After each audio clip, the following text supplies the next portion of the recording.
Hello and welcome to the class. Transfer of property act में आज हमें पढ़ना है बेसिकली कंट्रीब्यूशन को हमें पढ़ना है जो कि सेक्शन 82 में दिया गया है। कंट्रीब्यूशन से पहले सेक्शन 81 है जो मार्शलिंग के बारे में बात करता है, वो मैं सेक्शन 56 जब पढ़ाया था उसके साथ पढ़ा चुकी हूँ। सेक्शन 56 में मार्शलिंग की बात हुई है और सेक्शन 81 में भी मार्शलिंग की बात हुई है। दोनों में मार्शलिंग अरेंजमेंट का अधिकार दिया गया है सब्सिक्वेंट को। सब्सिक्वेंट का मतलब बाद में आने वाले को। बाद में आने का मतलब जैसे हमने सेक्शन 56 में पढ़ा था, वहां ये अधिकार था मार्शलिंग अरेंजमेंट करने का परचेजर के पास में, क्योंकि वो सेल का हमारे पास चैप्टर था। यहाँ मोर्गेज का है तो यहाँ पर मोर्गेजी के पास अधिकार है अरेंजमेंट करने का सब्सिक्वेंट मोर्गेजी के पास। सब्सिक्वेंट का मतलब उससे पहले भी कोई मोर्गेजी रहे होंगे तो उनकी सिक्योरिटीज को अरेंज करने का जो राइट दिया गया वो सब्सिक्वेंट मोर्गेजी को दिया गया। तो वो हमने डिटेल में सेक्शन 56 के साथ पढ़ लिया, आज नहीं पढ़ना। आज कंट्रीब्यूशन का हमारा फोकस रहेगा और इसके बाद में दोनों के बीच में, कंट्रीब्यूशन के बीच में और साथ साथ मार्शलिंग के बीच में क्या डिफरेंस है वो हम जरूर पढ़ लेंगे। तो सेक्शन 82 क्या कहता है? कहता है contribution to mortgage debt. Contribution to mortgage debt, तो जो मॉर्गेज का उधार लिया गया है उसमें कंट्रीब्यूशन मींस योगदान, अगर मैं सिंपल लैंग्वेज में उसके बारे में बात करूं, और अगर हम बेरट की लैंग्वेज में जाए हिंदी में तो अंशदान दिया हुआ है। तो अंशदान योगदान को समझते हैं ऐसे, एक पार्टी थ्रो करनी है आप सबने मिलके अपने फ्रेंड्स के साथ में, ठीक है? तो अपने फ्रेंड्स के साथ में पार्टी थ्रो करेंगे, या तो कोई अकेला बंदा पार्टी थ्रो कर देगा या कहेंगे ठीक है अब कॉन्ट्री करके पार्टी करते हैं, ठीक है? तो जब कॉन्ट्रीब्यूशन करके आप पार्टी करते हैं तो कैसे करते हैं? सब थोड़े थोड़े पैसे लगाते हैं और फिर एक अच्छी सी पार्टी आप लोग कर लेते हैं। या फिर कई बार ऐसे भी होता है कि किसी के पास अगर पैसे नहीं हो पूरे से, अगर हमने 200 रुपीज की कॉन्ट्री करके पार्टी करनी है, तो अगर किसी के पास 100 रुपीज है तो एक बंदा कहता है ठीक है मेरे पास 300 है मैं दे देता हूँ, ठीक है अभी दे देता हूँ, बाद में जब तेरे पास होगा ना तब मुझे दे देना। ऐसे ही करते हैं, पार्टी कर ली। अब क्या हुआ, जब उसके पास 100 रुपए आ जाएंगे तो वो पहले वाली को देगा ना जिसकी पार्टी करी है, कंट्रीब्यूशन लेकर के पार्टी कर ली, 300 रुपए उसने दिए, अब आ गए आपके पास अब 200 रुपए। तो यानी कि इस तरह से 200 रुपए का बेसिकली सबका कंट्रीब्यूशन था पार्टी में और सबने पार्टी की। तो बस वही यहाँ पर कंट्रीब्यूशन यहाँ पे मॉर्गेज डेट की है। यहाँ पर उधार लेने गए तो वहां पर क्या हुआ, जैसे जैसे जितना जितना अधिकार था प्रॉपर्टी में उतना उतना ही हमने क्या किया, लोन ले लिया। और जब लोन लिया, जो अधिकार है, जितना अधिकार है उस हिसाब से हमें पे भी करना पड़ेगा। बस यही कहता है जो हमारा सेक्शन 82 है। इसमें 3 रूल है बेसिकली जो हमने बेयर एक्ट में पढ़ने हैं। पहला रूल पहले पैराग्राफ में, वहां रूल जैसी बात नहीं लिखी गई, जो हमारा पैराग्राफ दिए गए हैं सेक्शन 82 के बेयर एक्ट में, वहां पैराग्राफ दिए गए हैं 3 पैराग्राफ, लेकिन तीनों पैराग्राफ में रूल बताए गए हैं, इसीलिए मैंने रूल 1, रूल 2 और रूल 3 लिख दिया। तो रूल 1 क्या कहता है? बहुत सिंपल है, when mortgage property belongs to 2 or more persons. Example से समझिए, क्या है? एक व्यक्ति है, बी दूसरा व्यक्ति है, सी तीसरा व्यक्ति है और डी चौथा व्यक्ति है। 4 व्यक्ति हैं, अगर मैं समरी में बोलूं, 4 व्यक्तियों के पास ये एक घर है। घर जैसा तो नहीं दिख रहा, चलो घर जैसा बना देती हूं मैं इसको।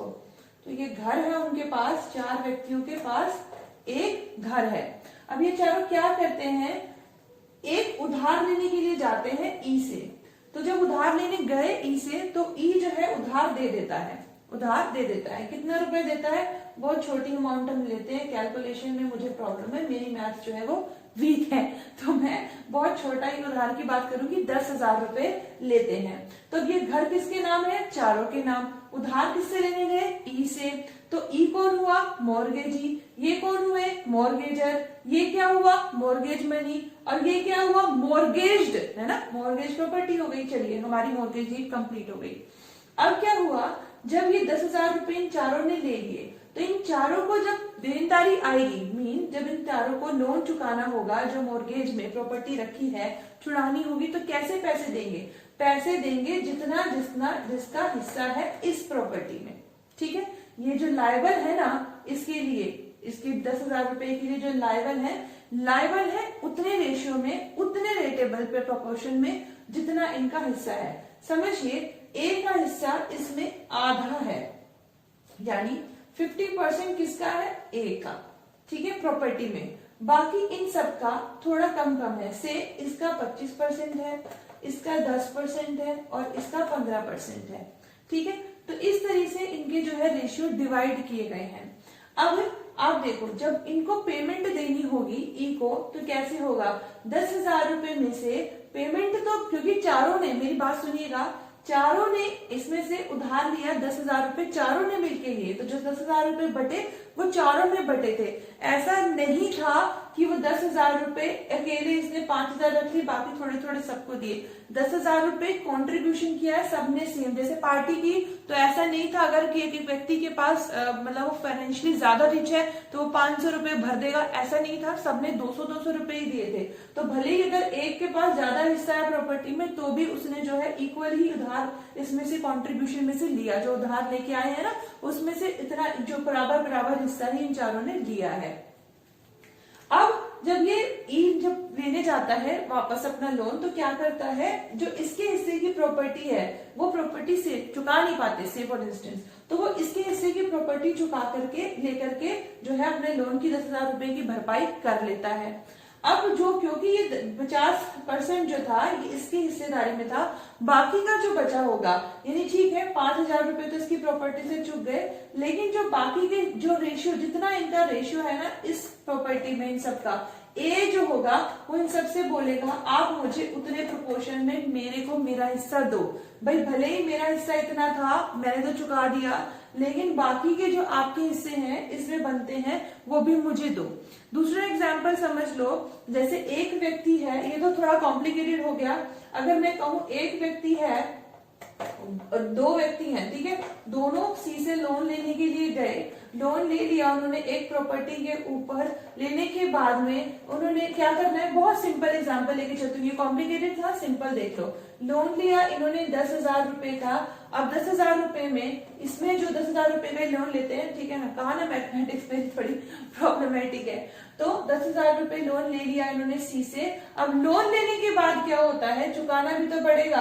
अब सी क्या करता है, इसकी जो इसकी हिस्सेदारी है प्रॉपर्टी में से, वो उसमें से चुका लेता है। तो ए बी के पास जाएगा, भाई मेरी हिस्सेदारी तो उसने ले ली, वो बेच दी, लेकिन अब जो बाकी की बची है तुम्हारे पास, उसमें से मेरा हिस्सा दो, क्योंकि मैंने इसके चुकताई में सारी अपनी प्रॉपर्टी दे दी, सारा हिस्सा दे दिया, तो अब आपको मुझे भी तो कॉम्पेंसेट करना पड़ेगा। तो यानी कि दोनों का बराबर का योगदान होगा लोन चुकाने में, मॉर्गेज को पे करने में दोनों का बराबर का योगदान होगा, ऐसा कहता है section 82। When mortgage property belongs to 2 or more person, जब 2 या 2 से ज्यादा लोगों के बीच के प्रॉपर्टी बिलोंग करती है, तो जिसका प्रॉपर्टी में जितना हिस्सा है तो उसमें बताया गया है रेटेबल, यहां मैं कहूं प्रोपोर्शन, तो जिसका प्रॉपर्टी में जितना हिस्सा है उतने की ही वो भरपाई करेगा, उतने का ही वो कंट्रीब्यूशन करेगा, उससे ज्यादा नहीं। और उससे ज्यादा अगर करता है, जैसे यहाँ उसे सारा पैसा उसकी प्रॉपर्टी को बेच करके इसने ले लिया, 10,000 रुपए चुका लिया, तो वो बाकी सबसे कहेगा अपने अपने हिस्से का पेमेंट मुझे करो, वो उनसे मांग सकता है। ये रूल 1 कहता है, बहुत सिंपल है।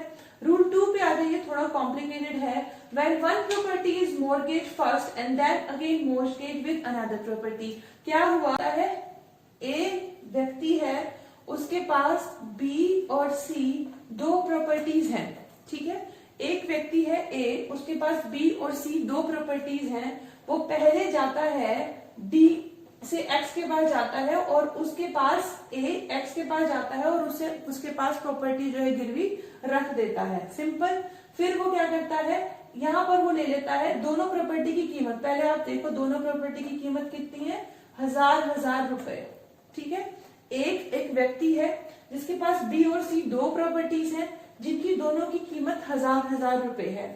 ए बी से, बी जो है, बी उसकी प्रॉपर्टी है, वो एक्स के पास गिरवी रखता है और उससे 400 रुपए लेता है। कितने लिए हैं, 400 रुपए। फिर वो क्या करता है, अपनी बी और सी दोनों प्रॉपर्टी को वाई के पास रखता है, सुनिएगा, बी और सी दोनों प्रॉपर्टी को वाई के पास रखता है और इसके एवज में, दोनों प्रॉपर्टी के एवज में लेता है वो 800 रुपीज।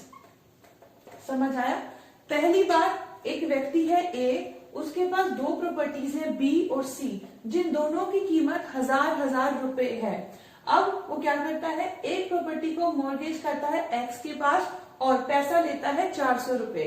फिर दोनों प्रॉपर्टी को, पहले तो उसने एक को कर दिया मॉर्गेज, फिर दोनों को कराता है वाई के पास और पैसा लेता है 800 रुपए।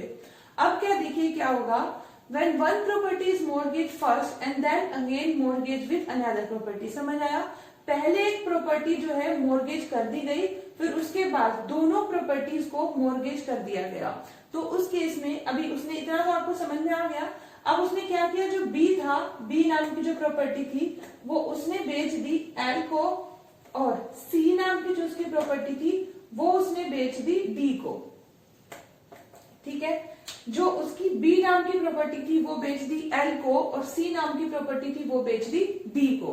अब सुनिए, जो पहले तो मॉर्गेज लिया, फिर उसने इनको सेल कर दिया, अब कैसे होगा, अब कॉन्ट्रीब्यूशन अंशदान की बात आती है। तो रूल 2 ये कहता है जो पहली प्रॉपर्टी की हुई थी मॉर्गेज, उसकी चुकताई तो हो जानी है।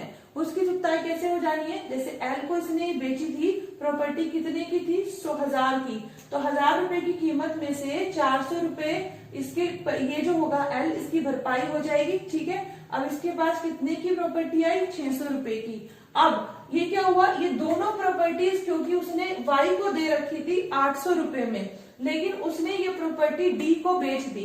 अब देखो यहाँ पे बहुत टेक्निकल चीज आ जाएगी सामने की देखने के लिए। वो कैसे, जब उसने वाई ने जो है, वाई के पास 800 रुपए लिए, तो हमने कहा पहली जो भरपाई होगी ना, रूल 2 कहता है पहली जो भरपाई होगी वो इस प्रॉपर्टी की, जो पहले वाली प्रॉपर्टी मॉर्गेज की हुई थी उसकी भरपाई होगी। तो उसकी तो भरपाई हो गई, इसने पैसे दे दिए। अब दोनों प्रॉपर्टी जो थी वो वाई के पास भी थी, अब क्या होगा, इसके पास तो डबल दंड पड़ जाएगा ना इसको। तो अब क्या होगा, अब देखते हैं क्या होगा।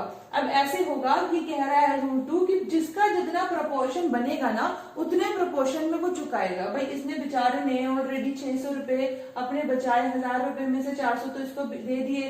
अब क्या होगा, अब जब ये वाली बात आएगी इसके ऊपर, तो इसे क्या करना पड़ेगा, अब क्या ये 800 रुपए ये दे दे तो उसके पास 200 रुपए बचेंगे। अब इसमें क्या होगा, इसमें हमें देखना पड़ेगा, प्रोपोर्शन देखना पड़ेगा।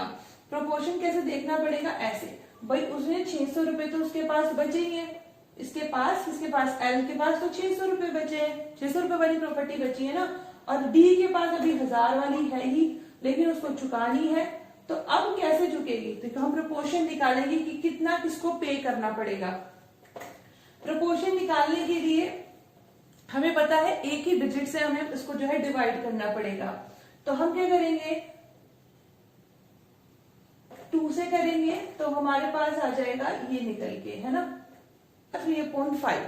तो यानी कि 3:5 का रेशियो बनेगा। यानी अब इस व्यक्ति को तो देने होंगे 800 रुपए में से 300 रुपए, और इस व्यक्ति को देने होंगे 500 रुपए। ऐसे तो बन गए 800 रुपए। इस तरीके से इसकी जो पेमेंट है वाई की पेमेंट हो जाएगी। पहले आपको बहुत इजीली समझ आ जाएगा कि बी को एक्स के पास रखा गया था, सी को वाई के पास रखा गया था, और सी को जो सी और बी दोनों को वाई के पास रखा गया था। तो अगर कोई प्रॉपर्टी किसी तीसरे व्यक्ति के पास जाएगी तो पहले उसको बी की जो चुकताई है एक्स को देनी पड़ेगी, यानी कि वो 400 रुपए चुकाएगा। फिर उसके बाद में जो है फिर वाई के पास आएगा, वाई की नंबर बाद में आता है। बहुत सिंपल बात कहता है कि पहले जो प्रॉपर्टी मॉर्गेज हुई है उसकी चुकताई होगी, फिर उसके बाद में जब दोनों प्रॉपर्टी को, क्योंकि बोल रहे हैं कि पहले उसने एक प्रॉपर्टी को रख दिया, फिर उसने दूसरी प्रॉपर्टी को भी किसी के पास रख दिया, फिर उसको सेल करता है वो, तो क्या होगा, पहले जो प्रॉपर्टी रखी गई थी, क्योंकि हम बात करते हैं सब्सिक्वेंट, तो सब्सिक्वेंट के पास ये ऑप्शन है कि वो मार्शलिंग के लिए कहे, तो मार्शलिंग के लिए कह रहा है कि पहले जो आपके पास पहले इसको बोल रहा है मार्शलिंग के लिए कि आप जो है पहले अपनी चुकताई करो, कर दिया इसने, कह रहा फिर हम मिलके वाई की चुकताई करेंगे। तो वाई की चुकताई करने के लिए कैसे करेंगे, इस तरह से उनके बीच में रेशियो जो है डिवाइड होगा, इस तरह से वो कंट्रीब्यूट करेंगे।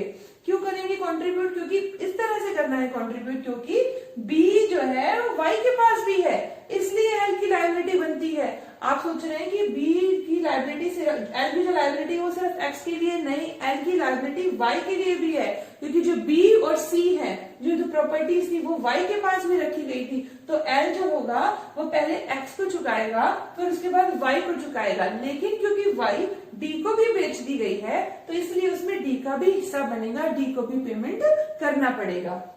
तो इसीलिए डी का कितना रेशियो बनेगा, 500 का, और एल का 300 का रेशियो बनेगा। तो ये हो गया रूल 2।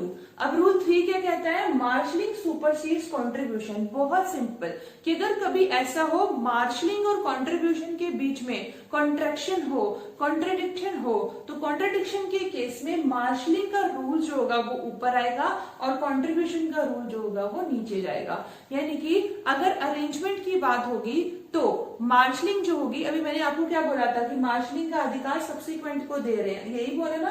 तो सब्सिक्वेंट वाला कह रहा है कि आप जो है काम करो, क्योंकि मार्शलिंग जो होगा वो सुपरसीड करेगा और कंट्रीब्यूशन जो होगा वो सुपरसीड नहीं करेगा, उसको मार्शलिंग के अकॉर्डिंग चलना पड़ेगा। तो अगर दोनों के बीच में कभी कॉन्ट्रडिक्शन आएगा तो मार्शलिंग सुपरसीड करेगा, कंट्रीब्यूशन नहीं। जैसे मेरे इस एग्जाम्पल से आप समझ लो कि कंट्रीब्यूशन में दोनों को कंट्रीब्यूट करना था, लेकिन ये जो मार्शलिंग, ये सब्सिक्वेंट परचेजर है, ये बोल सकता है कि आप जो है, ये जो एल को ये बोलेगा आप अपनी प्रॉपर्टी का पहले जो है निपटारा करके आओ, मार्शलिंग के लिए बोल सकता है क्योंकि ये इसका अधिकार है। तो अगर दोनों अधिकार कभी कॉन्ट्रडिक्ट होंगे तो क्या चलेगा? मार्शलिंग चलेगा, कंट्रीब्यूशन नहीं चलेगा। अगर ऐसा हो जाए कि एल अपनी भरपाई नहीं करता तो, या फिर डी एल के भी पैसे दे देता है, तो वो डी जो है एल को बोल सकता है कि मेरे हिस्से जो बनते हैं ना, 300 रुपए मैंने आपके पे करे हैं वाई को, वो मुझे दो। उसके लिए वो सू भी कर सकता है। मार्शलिंग का राइट सुपरसीड करता है कंट्रीब्यूशन को। तो एक डिफरेंस तो हमें इससे यही समझ में आ गया कि मार्शलिंग और कंट्रीब्यूशन में मार्शलिंग सुपरसीड करता है कंट्रीब्यूशन को। बाकी क्या डिफरेंस है मैं वो भी आपको अभी समझा देती हूँ। तो डिफरेंस में सबसे पहले मार्शलिंग में देखिए, मार्शलिंग क्या होता है? बिटवीन मॉर्गेजीज होता है। यानी कि हमें अच्छे से पता है जो बाद में आने वाला मॉर्गेजी है उसके पास ये अधिकार होता है कि वो पहले वाले मॉर्गेजी को बोले कि आपके पास जो प्रॉपर्टी है आप उसी में से अपना जो है डेट को जो है निपटाने की कोशिश कीजिए। अगर नहीं होता है तो फिर वो उसकी मजबूरी है प्रायर मॉर्गेजी की। अदरवाइज सब्सिक्वेंट मॉर्गेजी का अधिकार होता है कि वो अरेंजमेंट के लिए बोले पहले वाले मॉर्गेजी को। तो ये तो हो गया बिटवीन मॉर्गेजी अरेंजमेंट होता है। ये मॉर्गेजर के बीच में होता है कि हर एक को अंशदान करना होता है अपने अपने हिस्से की प्रॉपर्टी का। फिर मार्शलिंग में एटलीस्ट 2 प्रॉपर्टीज मस्ट है मॉर्गेज। हमें अच्छे से पता है क्योंकि पहले हुआ है मॉर्गेज प्रॉपर्टी, 2 या 2 से ज्यादा होंगी तभी तो दूसरे वाला मॉर्गेजी कहेगा ना कि आपके पास जो मॉर्गेजी है, मॉर्गेज प्रॉपर्टी है, आप उससे अब निपटारा कर लो। बाद में वो कहता है कि मेरी प्रॉपर्टी को छूना, लेकिन यहाँ पर ये जरूरत नहीं है। यहाँ पर सबकी ज्वाइंट लायबिलिटी है। जैसे रूल 1 में हमने पढ़ा था एक ही प्रॉपर्टी थी, वो सबकी लायबिलिटी बनती थी। फिर must be second mortgage bye same mortgagor in favour of another mortgagee of sum property already mortgage. यहाँ पर ये कंपल्शन है। मार्शलिंग में क्या था? एक प्रॉपर्टी पहले ए को दी गई, एक प्रॉपर्टी है बी से एक्स प्रॉपर्टी मान लेते हैं। एक्स प्रॉपर्टी जो है वो पहले ए को दी गई, फिर इसने क्या किया, जो मॉर्गेजर था उसने एक्स और वाई प्रॉपर्टी दे दी बी को। तो जब इसके डेट को उधार चुकाने का टाइम आया ए का, तो उसके बाद से पहले ही वो बी को भी वो प्रॉपर्टी जो था मॉर्गेज कर चुका। तो बोलता है कि आपके पास जो प्रॉपर्टी है से आपके उसने एक्स दी है, ठीक है, एक्स और वाई दी है, जो है से उसने जो है एक्स वाई और एक और प्रॉपर्टी थी इसकी डब्ल्यू भी इसने दी। तो बोल रहा है आपके पास जो पैसे है ना उधार जो आपने लेना है वो आप उससे डब्ल्यू से चुकाने की कोशिश कीजिए। अगर डब्ल्यू से नहीं चुकेगा तब भाई एक्स को देखना, एक्स किसके पास है? बी के पास भी रखी हुई है। तो वो ए को बोलता है अरेंजमेंट के लिए कि आपका जो अधिकार है उधार है वो आप डब्ल्यू से चुकाने की कोशिश करो। तो वो इस तरीके से सेकंड मॉर्गेजी जो है कर सकता है, लेकिन यहाँ ऐसा कुछ भी नहीं है। फिर इसका ऑब्जेक्ट क्या है? मार्शलिंग का ऑब्जेक्ट है कि जो इंटरेस्ट है सब्सिक्वेंट मॉर्गेजी जो है उसके इंटरेस्ट, उसके अधिकारों की रक्षा हो। लेकिन जो कंट्रीब्यूशन है उसका ऑब्जेक्ट है कि जो प्रॉपर्टीज है उन सब में जो है इक्वली जो उधार है उसको बांट दिया जाए, किसी का भी नुकसान ज्यादा ना हो और किसी को भी ऐसा ना हो कि उधार देने की वजह से बहुत ज्यादा नुकसान हो रहा है और कोई बंदा जो है पैसे लेके उसने जो है पैसे को खर्च तो कर लिए लेकिन पैसे चुकाने के टाइम पैसा चुकाया नहीं, तो उसको तो डबल एडवांटेज हुआ। ऐसा नहीं होना चाहिए, सभी को इक्वली स्प्रेड करना है as per their interest in the property. तो ये दोनों के बीच में डिफरेंस है। आई होप आपको क्लियर होगा। Thank you so much for listening. Thanks a lot. Keep learning and keep smiling.